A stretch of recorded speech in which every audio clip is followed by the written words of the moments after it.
नमस्कार, तुम्हा सर्वांचे स्वागत आहे धनश्री होम अँड ब्लॉग या माझ्या चॅनेलमध्ये। तर आज एक छान असा डेली ब्लॉग आहे। तर आज मी तुम्हाला तर दिसतच असेल गॅलरीमध्ये मी झाडांचं रिपोर्टिंग करते। जर एक झाड प्रेमी असाल तर तुम्हाला नक्कीच आवडेल हा व्हिडिओ शेवटपर्यंत पाहिला। तर मला जेवायलाही टायमिंग नव्हतं तर मी झाडे लावताच इथे पेरू खात होते, कारण की माझी मुलं झोपलेली होती। तर म्हटलं चला पटकन आपण करूया, नाही तर हे दोघे मला काही अजिबात काम करून देत नाही, त्या मातीमध्येच हातघाल काहीच करतात। तर मी याच्या आधी इंडोर प्लांट आणले होते, पण माझ्याकडे कोकोपीट नव्हतं म्हणून मी काळ्या मातीमध्येच घरच्या लावलेलं रानातील मातीमध्ये लावलेली होती। तर आता मी त्या कोकोपीट मागवलेलं आहे ऑनलाईन मिशोवरून। तर तेच मी वापरून त्यामध्ये थोडंसं शेणखत व माती मिक्स करून छान अशा कुंड्या भरून घेतल्या। तर आता इंडोर प्लांट खूप छान असे ग्रो करतील व आता पावसाळाही सुरू झाला आहे, तर छान असे आपली झाडे वाढतील व घराला एक छान असा वाईब तयार होईल। पुढे मी तुम्हाला दाखवतेच इव्हिनिंगला किती छान असं झालेलं होतं। तर आता सर्व झाडांना पाणी देऊन मी कुंड्या तशाच ठेवल्या होत्या, तर त्यातील एक्स्ट्राचं पाणी आहे तर ते निघून गेलेलं होतं।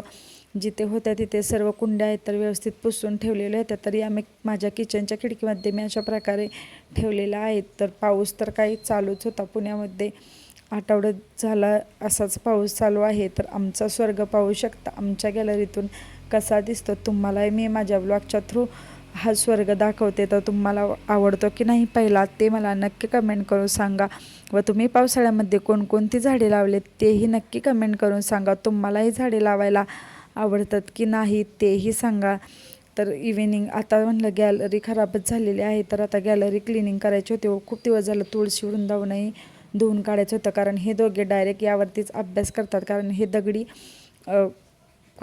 काळा पाषाण असतो त्यापासून बनवलेली ही तुळस आहे, तर त्यावरती सहजरित्या लिहिलं जातं व आम्ही याला कलर न देता जसं आहे तशा पॉलिशमध्येच ठेवलेलं आहे। धुल्यानंतर अगदी चकाचक अशी दिसते, तुम्हाला पुढे मी दाखवतेच। ब्रश चांगला स्वच्छ असा धुवून घेतलेला आहे व शॅम्पू टाकून मी छान असं त्याला घासून क्लीन करून घेत आहे। खूप दिवस झालं मला क्लीनच करायची होती, पण आज मुहूर्तच लागला होता। तर मी बाकीचे सर्व जेवण वगैरे सर्व ठेवलं, पण आधीच हे झाडं व क्लिनिंग करून घेतली। तोपर्यंत हे दोघे आहेत तर उठलेले होते। तर तुम्हाला तर माहिती त्यांची मस्ती कशा प्रकारे चालू असते, अजिबात काही काम करून देत नाहीत। तर ते दोघे झोपले होते, तर मी पटपट अशी झाडे लावली व जे एक्स्ट्राची माती आहे तर ती टेरेसला नेऊन ठेवली, कारण टेरेसलाही मी भरपूर अशी झाडे लावलेली आहेत, याच्या आधीही व्हिडिओमध्ये दाखवलेले आहेत।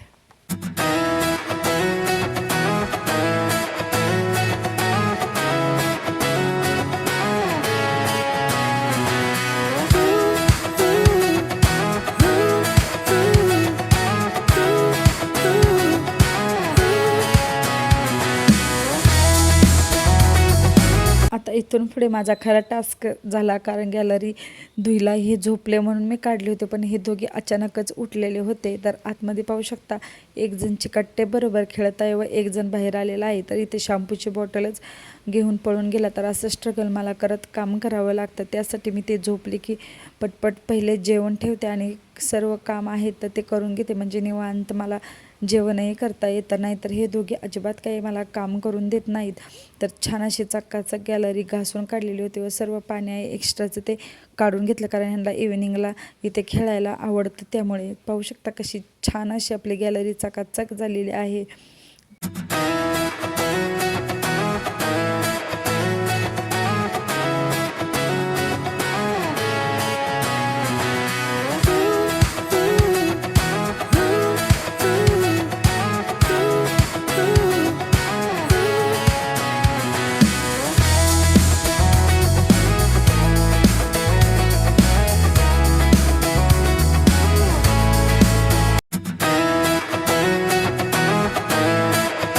तोपर्यंत 4 ते 5 वाजले होते, तर मी जेवण वगैरे करून घेऊन इव्हिनिंगला पाहू शकतो संध्याकाळी कशा प्रकारे पाऊस होता व वातावरण तर पहा किती छान झालेलं आहे। झाडे लावल्यावर ते एक छान असा वाईब तयार झालेला आहे पाहू शकता। व संडे स्पेशल आज जेवणामध्ये अंडा करीचा बेत होता। तुमच्याकडे काय होतं ते नक्की कमेंट करून सांगा व माझे जर असेच नवनवीन ब्लॉग तुम्हाला आवडत असतील तर चॅनलला नक्की सबस्क्राईब करा। चला तर मग भेटू नेक्स्ट व्हिडिओ।